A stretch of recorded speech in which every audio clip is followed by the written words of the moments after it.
ក្រោយពីយើងធ្វើពហិការមិនប្រើប្រាស់ផលិតផលគេយើងឃើញសន្ទុះនៃកម្មវិធីយើងដែលរៀបពីពណ៌នេះយើងបាន2ថ្ងៃថ្ងៃនេះថ្ងៃទី3គឺប្រជាជនយើង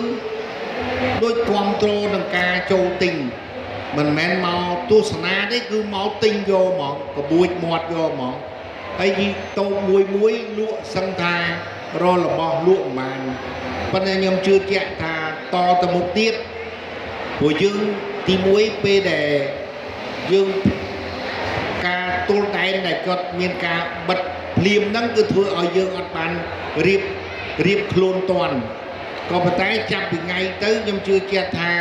ម្នាក់សិតតែត្រៀមផលិតបង្កើនការផលិតហ្នឹងឲ្យបាន1ជា2ជា3ទៀតអញ្ចឹងខ្ញុំជឿជាក់ថាបើចិត្តខ្ញុំវិញខ្ញុំថាបើសិនជាការបិទនឹងបន្តទៅទៀតក៏ខ្ញុំដូចជាសប្បាយចិត្តជាងព្រោះថាឥឡូវប៉ុណ្នេះយើងអាចរស់បានមិនថាយើងជាប្រទេសមួយដែលយើងងើបពីរបបនេះមកពិតមែនតែផលិតផលយើងបើធៀបពីប្រទេសជិតខាងយើងថាយើងអត់ដល់គេមែនប៉ុន្តែយើងមើលប៉ុណ្ណេះយើងអាចរស់បាននេះដែលផលិតផលយើងមានប៉ុណ្ណេះនៅក្នុងសាលយើងនេះទោះបីវាមិនគ្រប់គ្រាន់ក៏ខ្ញុំថាយើងខំបន្តការផលិតទៀតអញ្ចឹងយើងមិនគួរភ័យមិនគួរបារម្ភទេអានឹងបើរាជរដ្ឋាភិបាលយើងគាត់ត្រូវការឲ្យផលិតផលផ្សេងដើម្បីយកចូលដើម្បីបានពន្ធអានឹងរឿងរដ្ឋាភិបាលតែបើរឿងវិស័យឯកជននេះដូចខ្ញុំថាអាចទទួលយកបានណាពេលនេះអង្គុយនេះមើលទៅភ្នែកលុយសុបាយភ្នែកយើងមើលទៅប្រជាជនយើងគឺការអស់កនេះទាំងភ្ញៀវជាតិទាំងអន្តរជាតិដើរមើលហើយផលិតផលយើងទោះបីគ្រប់មិនគ្រប់ខ្ញុំថាប៉ុណ្ណឹងយើងអាចរស់បានប៉ុន្តែបើរាជរដ្ឋាភិបាលយើងគាត់ត្រូវការឲ្យទំនិញមួយចូលដែលខ្មែរយើងផលិតអត់ទាន់បានគាត់ត្រូវការយកពន្ធបើចំពោះវិស័យឯកជនបានបិទហើយធ្វើពហិការមិនប្រើរបស់គេក៏យើងនៅតែអាចរស់បានដែរអញ្ចឹងមកញ៉ាបើខ្ញុំវិញខ្ញុំសប្បាយខ្ញុំទទួលយកបានមើលតែអង្គុយលើឆាកមើលទៅល្អភ្នែកបាទប៉ុន្តែរបស់យើងវាអត់គ្រប់មែនប៉ុន្តែខ្ញុំព្យាយាមថាបែរមិនស្រួលមិនបាច់ចាំឆ្នាំក្រោយបែរចុងខែ12នេះប្រជាជនដែលនៅក្នុងសាលនេះគាត់សំណូមពរឲ្យយើងរៀបចំម្ដងទៀតខ្ញុំថារៀបចំម្ដងទៀតគឺថាផលិតផលអាចកើនច្រើនជាងមុនព្រោះយើងមើលទឹកចិត្តប្រជាជនយើងឃើញគាត់សប្បាយលក់ណាមួយផលិតផលទោះបីយើងមិនដល់ប្រទេសគេក៏យើងអាចទទួលយកបានដែរ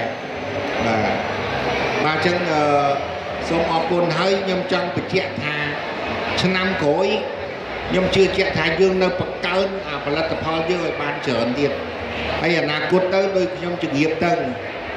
បើបញ្ហាឥណទានវិញខ្ញុំថារយៈកាលកន្លងមកដែលខ្ញុំបានចុះ MOU ជាមួយធនាគារផ្សេងក៏ប៉ុន្តែយើងចុះហើយយើងអត់បានcontrolក៏ប៉ុន្តែចាប់ពីថ្ងៃនេះទៅកាលណាយើងចុះ MOU ជាមួយធនាគារមួយយើងត្រូវចាប់ផ្ដើមមើលឲ្យតើប្រជាជនយើងដែលជាវិស័យអត្ថភាពតើយើងទទួលបានអត់បើអត់ទេយើងអាច complain ទៅធនាគារមួយបាទអញ្ចឹងខ្ញុំជឿជាក់ថាបើចំពោះខ្ញុំវិញខ្ញុំអត់ទាន់បារម្ភទេខ្លាចតែវាគ្មិនយើងមួយជាចិនយើងមួយដែលទៅខ្ចីលុយគេចេះតែលាក់អាពេលខ្ចីបានអានឹងអត់ឲ្យខ្ញុំដឹងទេតើពេលខ្ចីអត់បាន complain គេតាមពិតបើយើងរួមគ្នាបើចំពោះខ្ញុំដូចមិនបារម្ភរឿងហ្នឹងឥឡូវទៅមុខទៀតបើសិនជាប្រជាជនយើងមួយណាដែលខ្វះទុនអត់ខ្ចីលុយគេបានខ្ញុំអាចកុងត្រាធ្វើទិញផលិតផលយកមកលក់ខ្ញុំអាចមានវិធីចឹងបានផលិតផលឆ្នាំក្រោយប្រហែលជា 30% នៅក្នុងសាលនេះខ្ញុំអាចធ្វើកុងត្រា farming ទិញយករបស់ហើយយើងធានាថាលក់តម្លៃគ គួរឲ្យបានសមស្របដោយរោងចក្រនិងសិប្បកម្មយើងបានលក់អញ្ចឹងខ្ញុំថាចំណុចអស់ហ្នឹង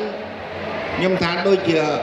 មិនបារម្ភអានេះចំពោះខ្ញុំមកចំពោះវាគ្មិនផ្សេងគេមើលទៅខ្លាចវាខុសពីគ្នាបើខ្ញុំដូចសប្បាយចិត្តទេនេះ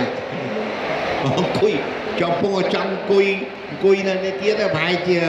ចាប់កម្មវិធីបែរសុំអង្គុយនៅនេះមើលទៅដូចសប្បាយនេះ